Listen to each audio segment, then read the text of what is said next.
নমস্কার বন্ধুরা, fixed deposit senior সিটিজেনদের কাছে একটা খুব পছন্দের বিনিয়োগ।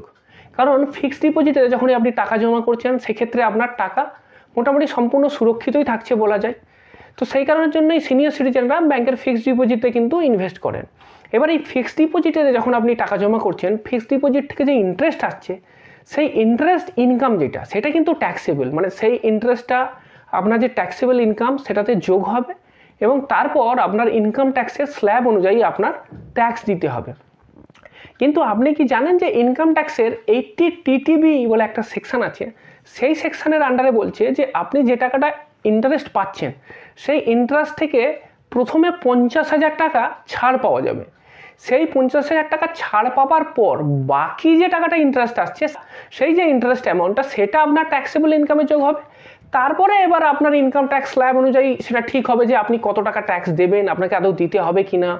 তো এইবার আপনাদেরকে বলে দিই এই 80 টিটিবি সম্বন্ধে। এবার এই 80 টিটিবির আন্ডারেতে কোন কোন ডিপোজিট থাকছে। প্রথম হচ্ছে যে ব্যাংকে যে সেভিং অ্যাকাউন্ট, সেই সেভিং অ্যাকাউন্টে যদি আপনার টাকা থাকে সেখান থেকে ইন্টারেস্ট আসে, সেটা থাকছে 80 টিটিবির আন্ডারেতে। তারপরে থাকছে ফিক্সড ডিপোজিটের ইন্টারেস্ট, যেটা আপনাকে বললামই। এছাড়াও যদি আপনি রিকারিং ডিপোজিট করেন, তো রিকারিং ডিপোজিটেতেও তো প্রতি বছর ইন্টারেস্ট আপনার অ্যাড হচ্ছে, তো সেই যে ইন্টারেস্ট হচ্ছে সেইটা। ইভেন যদি আপনি সিনিয়র সিটিজেন সেভিং স্কিমেতে ইনভেস্ট করেন তো সেইখান থেকেও ইন্টারেস্ট আসে, তো সেই যে মান্থলি ইন্টারেস্ট আসছে সেই ইন্টারেস্ট, এই সবগুলোই কিন্তু 80 টিটিবির আন্ডারেতে আসে। এইবার টোটাল যে লিমিট সেটা হলো 50,000। এবার আপনার সমস্ত এই saving account, recurring deposit, fixed deposit, senior citizen saving scheme, এই নিয়ে টোটাল যে ইন্টারেস্ট আপনি পেলেন সেই ইন্টারেস্টের মধ্যে থেকে 50,000 টাকা ছাড় পাবে। মানে এই যে 50,000 টাকা বললাম, এই 50,000 হচ্ছে সবগুলো মিলিয়ে 50,000 ছাড়।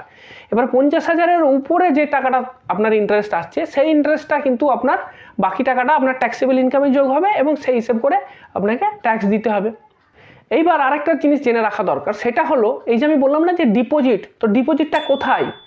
সেই ডিপোজিটটা হলো ব্যাংকের ডিপোজিট। যদি আপনি ব্যাংকে ডিপোজিট করেন তাহলে, অথবা যদি আপনার পোস্ট অফিসে ডিপোজিট হয়, অথবা আপনি যদি কোঅপারেটিভ সোসাইটিতে ডিপোজিট করেন, এই তিনটে জায়গা যে আছে, এই তিনটে জায়গার যে ডিপোজিট এইটাই কিন্তু 80 টিটিবির আন্ডারেতে আপনি ট্যাক্স ছাড় পেতে পারবেন।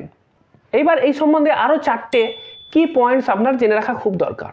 প্রথম, যে সিনিয়র সিটিজেন বলতে কি বোঝায়? সিনিয়র সিটিজেন মানে হলো যাদের বয়স 60 বছর হয়ে গেছে বা 60 বছরের বেশি, তাদের ক্ষেত্রে বলা হচ্ছে।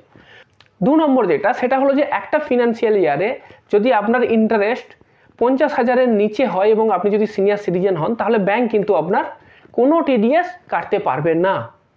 3 নম্বর, ইন্টারেস্ট যেটা 50,000-এর বেশি যদি হয়ে যায় তাহলে কিন্তু সেই বাকি যে টাকাটা সেটা আপনার ট্যাক্সেবল ইনকামের উপরে অ্যাড হবে এবং সেই হিসেব করে আপনাকে ট্যাক্স দিতে হবে।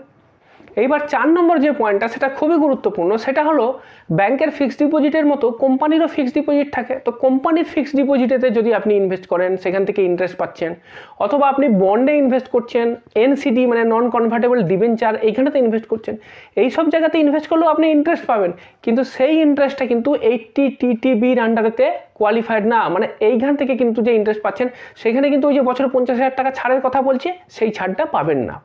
এইবার ফিক্সড ডিপোজিটের কথা যখন উঠলো তখন আপনার মনে একটা প্রশ্ন আসবে নিশ্চয়ই, যে সিনিয়র সিটিজেনদের সেরা সুদ কোন ব্যাংকের এফডিতে পাওয়া যাচ্ছে। সেটা যদি জানতে চান তাহলে আপনি আমার বাঁ দিকের ভিডিওটাতে ক্লিক করুন।